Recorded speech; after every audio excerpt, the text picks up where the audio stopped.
नमस्कार विद्यार्थी मित्रांनो, पुन्हा एकदा तुमचा दिवाळीच्या सुट्ट्यानंतर दुसऱ्या सत्रामध्ये स्वागत करतो। आज आपण पाठ 8वा गिर्यारोहणाचा अनुभव हा जो भाग 2 मधील जो पाठ आहे तो बघणार आहोत। या पाठाचे लेखक आहेत रमेश महाले। त्यांचा जन्म आहे 1944 मधील। लेखक परिचय मध्ये लेखक रमेश महाले हे मराठीतील प्रसिद्ध लेखक। मुलांसाठी त्यांनी बालकथा व विज्ञान या विषयावर आधारित त्यांची जवळपास 109 पुस्तके प्रकाशित आहेत। जळगाव व नाशिक आकाशवाणीवरील विविध व्याख्यानात सहभाग। आकाशवाणी म्हणजे रेडिओ। त्यांच्या पक्ष्यांची दुनिया या पुस्तकास मराठी विज्ञान परिषदेचा तसेच साहित्य परिषदेचा पुरस्कार मिळाला आहे। सन 2008 साली विज्ञान, 2011 साली अंतराळातील स्टेशन व 2013-14 साली चला अंतराळात या पुस्तकास राज्य शासनाचा उत्कृष्ट वाङ्मय निर्मिती पुरस्कार मिळाला आहे।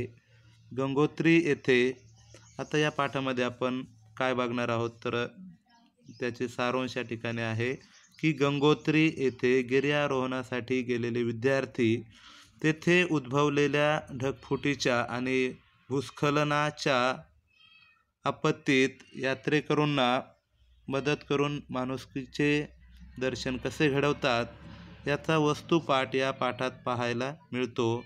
प्रस्तुत पाठ किशोर या दिवाळी अंक 2014 मधून घेतलेला आहे। तर गिर्यारोहणाचा अनुभव। तर या ठिकाणी गिर्यारोहण म्हणजे काय तर गिरी म्हणजे पर्वत। आपल्याला माहिती आहे गिरी म्हणजे पर्वत, रोहन म्हणजे चढणे। तर पर्वतावर किंवा डोंगरावर चढणे म्हणजे गिर्यारोहण। तर या पाठामध्ये लेखकाने आपला गिर्यारोहणाचे अनुभव सांगितलेले आहे। जो पाठ आहे तो दिवाळी अंकामध्ये प्रसिद्ध झालेला आहे 2014 मध्ये। किशोर नावाचा जो दिवाळी अंक आहे त्यातून हा पाठ घेतलेला आहे। तर आपल्याला माहिती असेल की गंगोत्री हे जे ठिकाण आहे उत्तर भारतामध्ये, त्या ठिकाणी झालेल्या अतिशय पावसामुळे किंवा या ठिकाणी म्हटलेलं आहे की ढगफुटी सदृश्य जो पाऊस झाला। ढगफुटी म्हणजे अचानक एखाद्या ठिकाणी पुष्कळ पाऊस पडणे आणि त्या पावसाच्या पाण्यामुळे त्या ठिकाणी भूस्खलन झाले। भूस्खलन म्हणजे त्या ठिकाणी असलेले जे माती आहे, डोंगराचे जे डोंगर जे आहेत तर ते डोंगर तुटून किंवा त्या ठिकाणी असलेली जी माती आहे किंवा दगडगोटे आहे ते त्या ढगफुटीच्या जे पावसाचे जे पाणी आहे त्या पाण्याबरोबर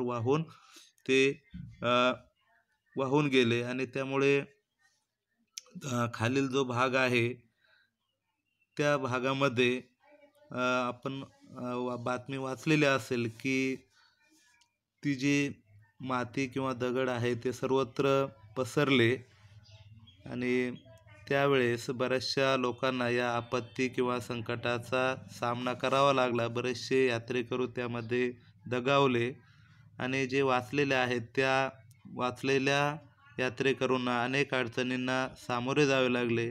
तर अशा यात्रेकरूंना मदत करण्याचे काम लेखक आणि त्यांचे जे मित्र आहेत ते अशी गिर्यारोहणाची जी टीम होती त्यांनी त्यांच्या पद्धतीने मदत केली आणि माणुसकीचे दर्शन त्या ठिकाणी घडवले। तर या सर्वांचा एक अनुभव लेखकाने या पाठामध्ये व्यक्त केलेला आहे। तो आज आपण या पाठाच्या माध्यमातून बघणार आहोत।